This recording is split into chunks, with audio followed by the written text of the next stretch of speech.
యెహెజ్కేలు గ్రంథము 5వ అధ్యాయము. మరియు నరపుత్రుడా, నీవు మంగళ కత్తి వంటి వాడిగల కత్తి ఒకటి తీసుకొని నీ తలను గడ్డమును క్షౌరము చేసుకొని త్రాసు తీసుకొని ఆ వెంట్రుకలను తూచి భాగములు చేయుము. పట్టణమును ముట్టడి వేసిన దినములు సంపూర్ణమైనప్పుడు నీవు పట్టణములో వాటి 3వ భాగమును కాల్చి 2వ భాగమును తీసి ఖడ్గము చేత హతము చేయు రీతిగా దానిని చుట్టూ విసిరికొట్టి మిగిలిన భాగము గాలికి ఎగిరిపోనిమ్ము. నేను ఖడ్గము దూసి వాటిని తరుముదును. అయితే వాటిలో కొన్నిటిని తీసుకొని నీ చెంగున కట్టుకొనుము.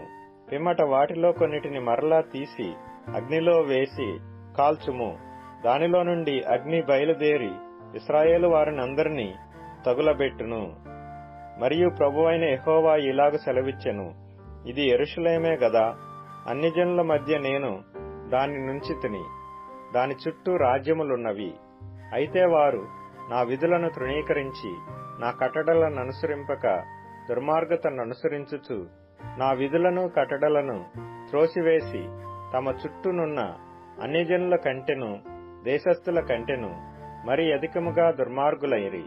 కాబట్టి ప్రభువైన యెహోవా ఇలాగు సెలవిచ్చుచున్నాడు, నా కట్టడలను అనుసరింపకయు నా విధులను గైకొనకయు నుండువారై మీ చుట్టూనున్న అన్ని జనులకు కలిగియున్న విధులనైనను అనుసరింపక మీరు మీ చుట్టూనున్న దేశస్థుల కంటే మరి అధికముగా కఠిన హృదయులైతిరి.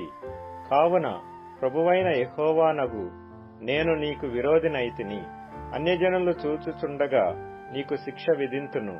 నీ హేయ కృత్యములను బట్టి పూర్వమందు నేను చేయని కార్యమును ఇక మీదట నేను చేయబూను కొనని కార్యమును నీ మధ్య జరిగింతును.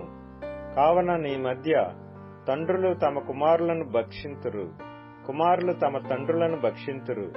ఈ ప్రకారము నేను నీకు శిక్ష విధించి నీలో శేషించిన వారిని నలుదిశలా చెదరగొట్టుదును. నీ హేయ దేవతలన్నిటినీ పూజించి నీవు చేసిన హేయమైన క్రియలన్నిటి చేత నా పరిశుద్ధ స్థలమును అపవిత్రపరచితివి గనుక కరుణాదృష్టి అయినను జాలి అయినను లేక నేను నిన్ను క్షీణింపజేసేదనని నా జీవము తోడు ప్రమాణము చేయుచున్నాను.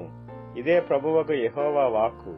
కరువు వచ్చియుండగా నీలో 3వ భాగము తెగులు చేత మరణమవును, 3వ భాగము ఖడ్గము చేత నీ చుట్టూ కూలును. నేను కత్తి దూసి మిగిలిన భాగమును నలుదిశలా చెదరగొట్టి తరుముదును. నా కోపము తీరును, వారి మీద నా ఉగ్రత తీర్చుకొని నన్ను ఓదార్చుకుందును.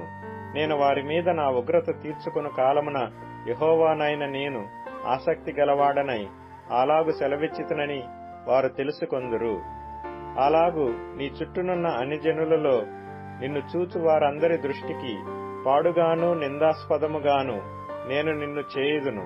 కావున నీ పోషణాధారము తీసివేసి నీ మీదికి నేను మహాక్షేమము రప్పించి నీవారు క్షయమగునట్లుగా వారిని క్షయపరచు మహాక్షేమమును పంపించి కోపము చేతను క్రోధము చేతను కఠినమైన గద్దింపుల చేతను నేను నిన్ను శిక్షింపగా నీ చుట్టూనున్న అన్ని జనులకు నీవు నిందకును ఎగతాళికిని హెచ్చరికకును విస్మయమునకును ఆస్పదముగా ఉందువు. యెహోవానగు నేనే ఆజ్ఞ ఇచ్చియున్నాను. ఈ ప్రకారము నేను నీ మీదికి క్షేమమును దుష్టమృగములను పంపుదును. అవి నీకు పుత్రహీనత కలుగజేయును. తెగులును ప్రాణహానియు నీకు కలుగును. మరియు నీ మీదికి ఖడ్గమును రప్పించెదను. యెహోవానగు నేనే ఇలాగు ఆజ్ఞ ఇచ్చుచున్నాను.